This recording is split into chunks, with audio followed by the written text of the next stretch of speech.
Welcome back to Soul Screen.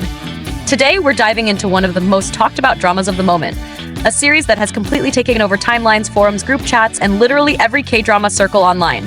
Yes, we're talking about Taxi Driver Season 3. And honestly, I'm not surprised it's blowing up again, but I also think there's something deeper happening, something beyond just hype. So, let's talk about it. And as always, I want to hear your thoughts too. Don't just sit back and listen.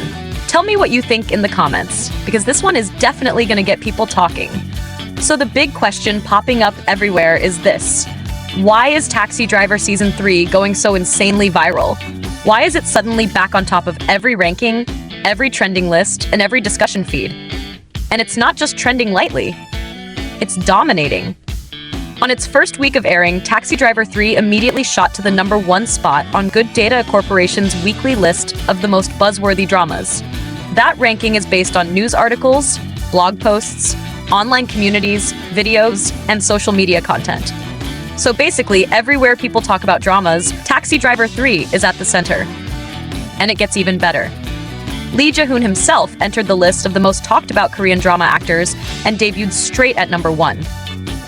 I mean, that is not something you see every day, even for an already established actor like him. And let's not forget the ratings.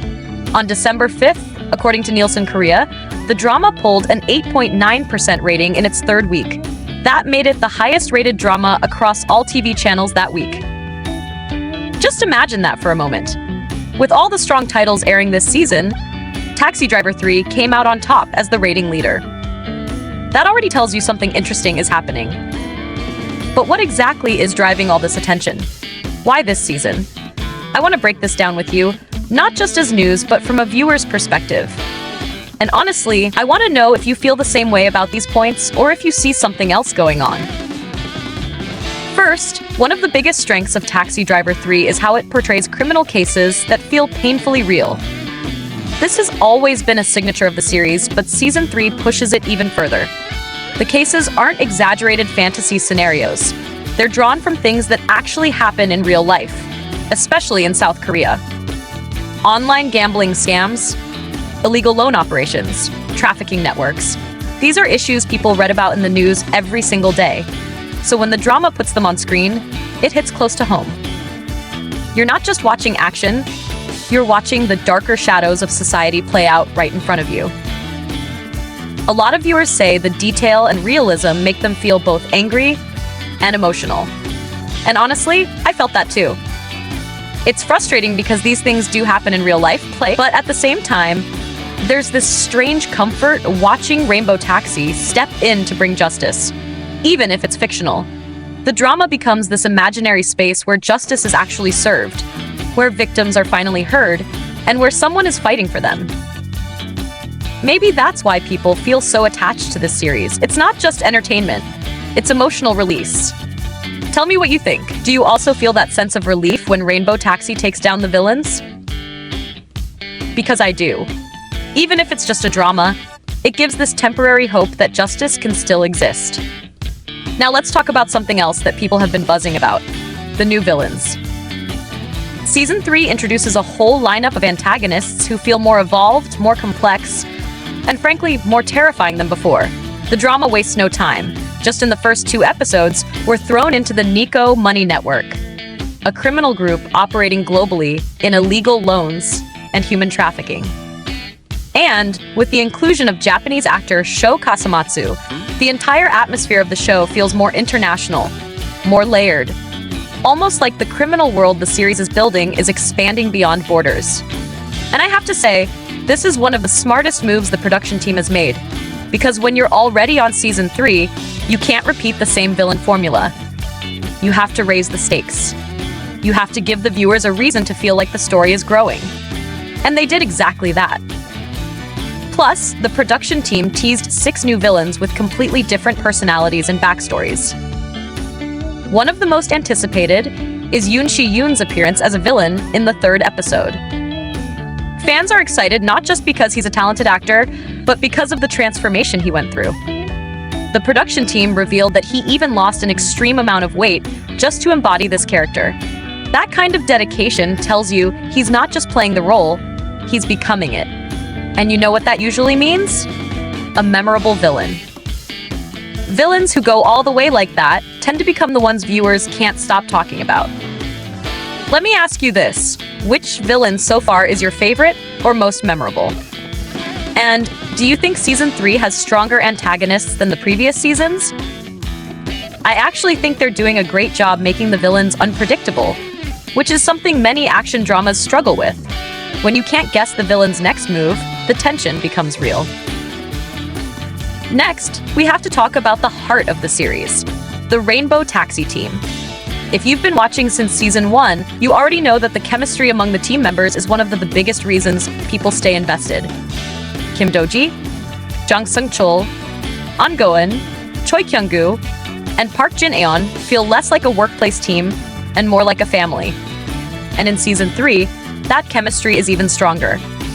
Lee Je Hoon actually shared something interesting in an interview with the Korea Times. He said that the line between their real personalities and their characters has become very thin. After working together for so long, their natural chemistry shows up effortlessly on screen. It's not forced, it's not stiff. And if you've watched Season 3, you can feel it. The way they talk to each other, the way they tease, the serious moments, the trust, it all feels real. I think this is one of the reasons viewers get emotionally attached to the show. You're not just watching an action team fight crime, you're watching a group of people who genuinely care about each other.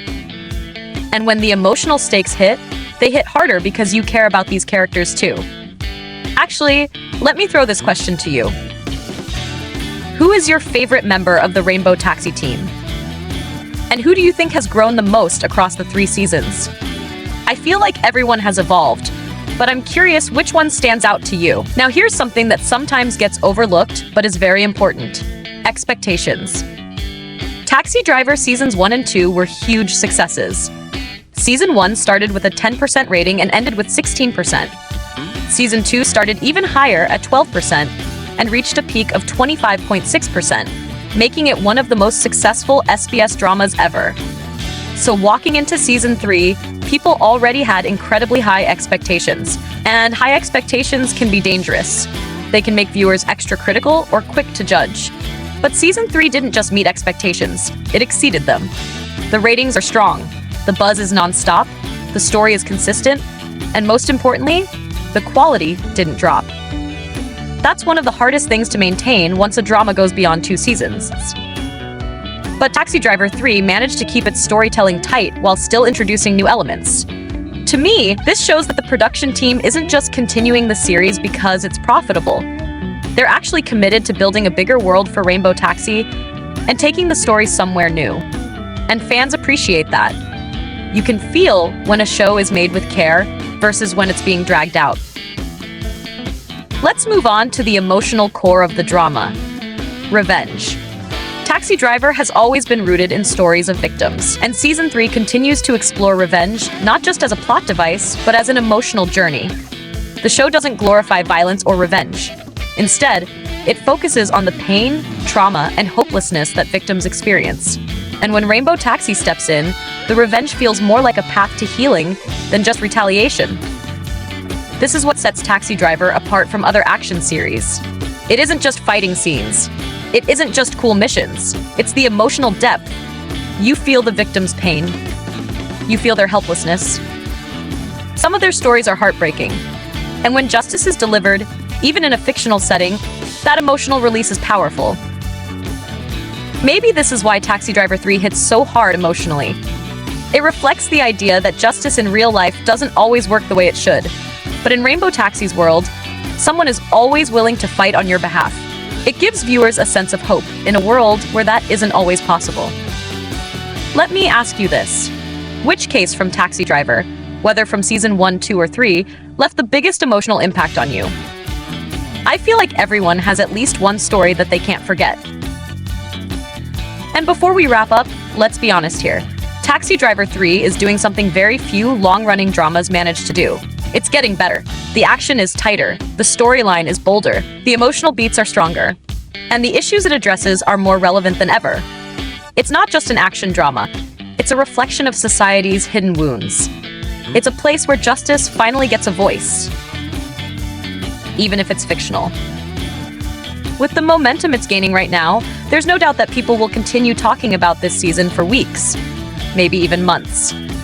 And I won't be surprised if viewers already start asking for season 4. Because if season 3 is this strong, just imagine what they could do next. But for now, I want to hear from you. Why do you think Taxi Driver 3 is going viral? Do you agree with the points we talked about? Or do you have your own theory?